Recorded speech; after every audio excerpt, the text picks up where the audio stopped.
Umi kenal sambal garing Cik Noh ni melalui jiran yang jual dalam taman. Dia buka order dalam grup bazar dan ramailah yang order, dan Umi pun terbuka hati untuk cuba. Lepas tu cubalah ambil 2 bekas. Dah dapat tu Umi tengok macam menarik je sambal ni. Lepas tu dah rasa sedap, rasa macam boleh pergilah.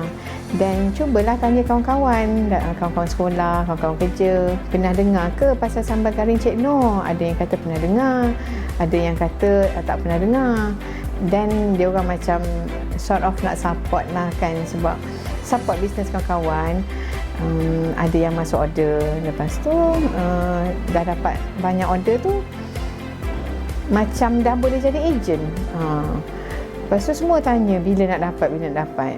Lepas tu dan Umi pun beli stok, jual pada kawan-kawan, pada kawan masa balik daripada Saudi dulu. Lepas tu lama-lama tu terfikir untuk jadi stokis. Kenapa nak jadi stokis tu? Sebab ada kawan yang nak jual juga sambal ni. Jadi kalau Umi jadi ejen, macam mana nak jual harga ejen pada kawan kan? Jadi of course lah kita kena upgradekan diri untuk jadi stokis, dan barulah boleh jual harga ejen pada kawan. Dan sebab itulah Umi apply dengan Cik Noh untuk jadi stokis. Mula-mula tu Cik Noh kata belum lagi. Tak lama lepas tu, dekat lepas puasa ke dekat raya bulan 8, barulah Cik Noh approve. Alhamdulillah 13 bulan 8 tahun 2016 my first stock datang untuk jadi stokis. Alhamdulillah. Salah satu sebab yang paling besar ialah untuk menaikkan ejen, mobile stokis ke level yang lebih tinggi. Kita ada reseller, kita ada ejen. So kalau Umi sendiri berada di level stokis saja, mereka tak dapat naik. Ejen tak boleh jadi mobile stokis tak boleh naik jadi stokis. Jadi level mereka setakat tu je. Mereka tak dapat tingkatkan lagi jualan, dan juga tak dapat nak cari ejen. Kalau stokis tak dapat nak cari mobile stokis kan. Sebab itulah, jadi kita tak naklah kita sendiri seorang-seorang je yang kaya kan. Kalau boleh dikatakan kaya lah, yalah, untuk tingkatkan taraf ekonomi, kenalah orang lain pun sama-sama macam kita juga.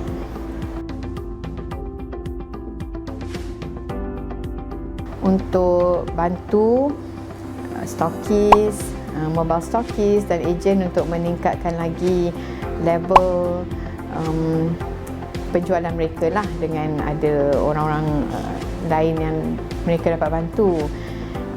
Misi personal pula, Umi teringin sangat, dah lama macam suka untuk cita-cita paling besar lah, dapat bersedekah ataupun berzakat minimum RM1,000 sehari. Besar, nampak besar, tapi tak mustahil kan. Jadi kalau dengan kerja mungkin susah sikit, tapi kalau kita bisnes, insyaAllah kalau bisnes tu berkembang, mungkin tak mustahil lah benda tu akan jadi. Semoga Allah makbulkan.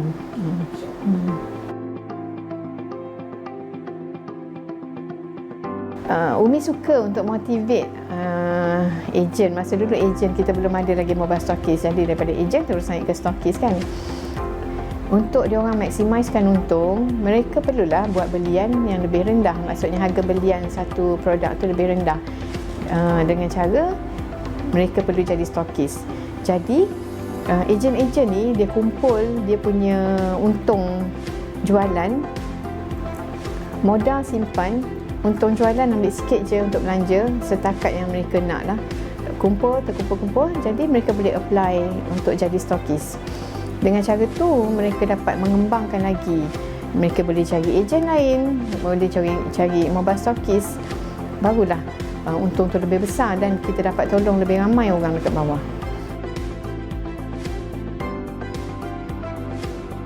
Umi ada bagi reward pada ejen-ejen yang perform, maksudnya yang buat jualan 3 top 3 ejen reward, iaitu emas, ada juga hadiah-hadiah yang lain. Kalau dia dah capai contohnya 30 kotak jualan sebulan, dia akan dapat 1 gram emas. Kenapa Umi bagi reward macam tu? Sebab Umi tahu sendiri sebagai penghargaan, kita kan manusia suka dihargai.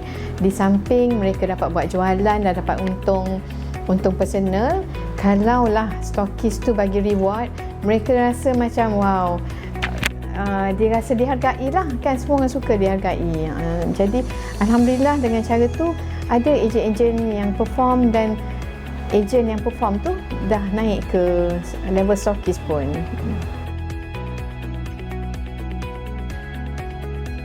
Pertama sekali, Umi memang dah ada dalam diri yang Umi tak akan pinjam dekat Along ke. Kita gunakan apa yang ada di tangan. Macam Dok selalu cakap, Dr. Azizan selalu bagi tahu, gunakan apa yang kita ada. Jadi gunakan modal yang kita ada daripada kecil, mula-mula jadi ejen, kumpulkan keuntungan tu, rolling balik, dan bila dapat beli lagi stok, simpan lagi. Untung dia simpan lagi, berbelanja seadanya je. Jangan berbelanja lebih daripada apa yang kita boleh belanja. Tapi make sure duit modal tu memang tak boleh usik langsung. Kalau kita usik, memang akan susah lah untuk bisnes ni diteruskan. Self-branding award.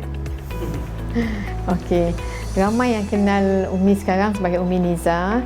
Jual, bila sebut je sambal Umi Niza, dia kata, oh sambal Cik Noh. Anak-anak dekat sekolah pun, cikgu-cikgu pun ada kenal. Oh, anak tokey sambal Cik Noh, walaupun bukan tokey pun. Stokis je, dan sekarang masa stokis, alhamdulillah. Itulah bila kita gunakan brand kita, bukanlah brand kita, memanglah produk tu produk Cik Noh, tapi orang tahu Umi Niza jual sambal Cik Noh.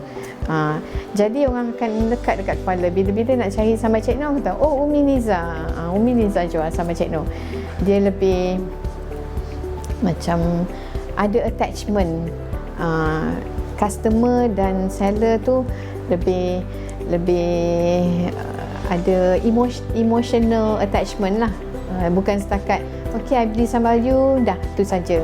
Dan kalau dia ada apa-apa komen, komplain pun, dia senang untuk approach kita, sebab dia dah tahu kita, dia tahu Umi Niza macam mana, approachable. Kalau nak tanya apa-apa ke, kalau nak bagi suggestion ke, penambahbaikan ke, lebih mudah daripada dibeli dekat mana-mana. Boleh je, sambal ni sebenarnya boleh dapat kat mana-mana, dekat petrol station, dekat kedai runcit, banyak sangat kan. Tapi kenapa dia nak beli dengan Umi? Sebab dia rasa lebih selesa untuk deal dengan Umi. And in fact, baru-baru ni pun ada seorang ejen yang Umi memang recommend mobile stockist ni untuk supply pada dia, tapi dia tak nak. Dia kata dia nak ambil dengan Umi sendiri. So Umi tak boleh lah nak cakap tak boleh, kena juga ambil dengan mobile stockist, tak boleh lah kan. So pada Umi, you have to build your own brand, self brand dulu, untuk build trust dekat you punya customer.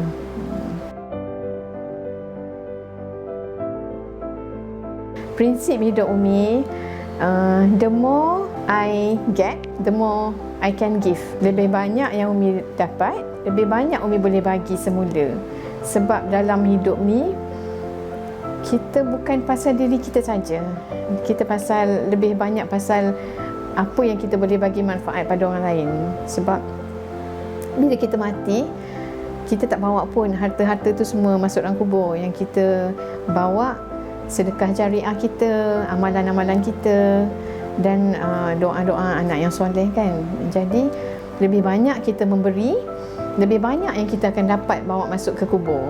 Bukan lebih banyak kita belanja, lebih banyak kita dapat bawa ke sana kan. So dengan bisnes ni, insya-Allah bila kita dapat banyak bantu lebih ramai orang akan dapat lebih banyak manfaat, dan kita dapat manfaat tu dalam bentuk yang kita tak nampak, tapi akan nampak di sana nanti, insya-Allah.